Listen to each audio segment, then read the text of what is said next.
Let's switch over to VR. I mean, we can go to Best Buy and pick up a Quest for a couple $100. How is Zimmer Biomet thinking about and using VR right now?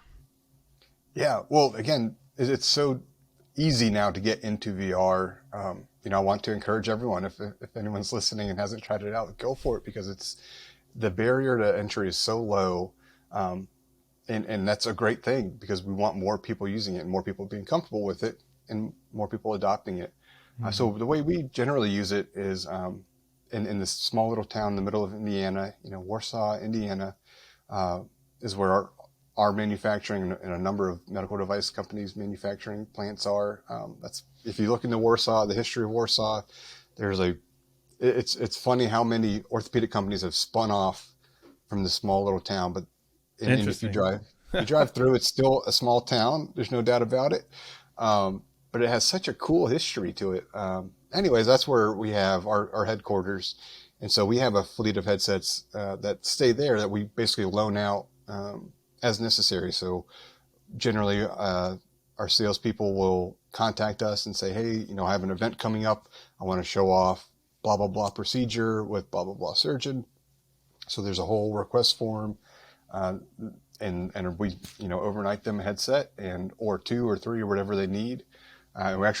We obviously use the Arbor system to help kind of manage that. And that's incredibly, it's been a game changer for us. So being able to manage the fleet, because I'm over the Americas, but we're a global company, and so we work with our partners in EMEA, APAC, Hmm. Australia, New Zealand, um, so all and the rest of Latin America and Canada.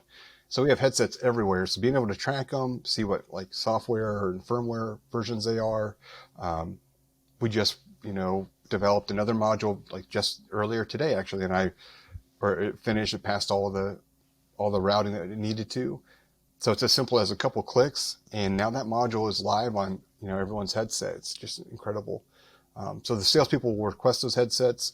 We send them out, and they do the live demonstrations or event demonstration right in front of the surgeon or the group of surgeons, and Hmm. it can be helpful for helping them understand any sticky points before a surgeon gets into the OR.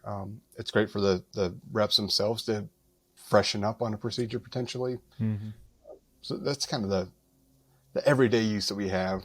We do go to bigger trade shows and events as well, and we kind of showcase it. And so, we'll have a TV that has a procedure kind of on loop, gets people to look over at us, kind of get their attention. They come over, we try and get them in that headset and give them that immersive experience. I mean, that's what, again, the big difference for me between VR and AR is that immersive experience. With VR, you're fully there, you're fully immersed.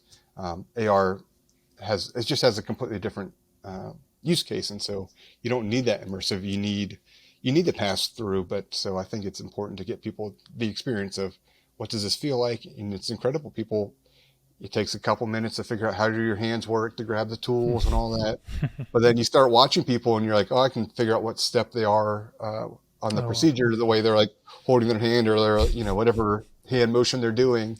So even though they're standing in the middle of the floor looking like a goof, you can be like, oh, okay, I know what step you're on. Okay, okay.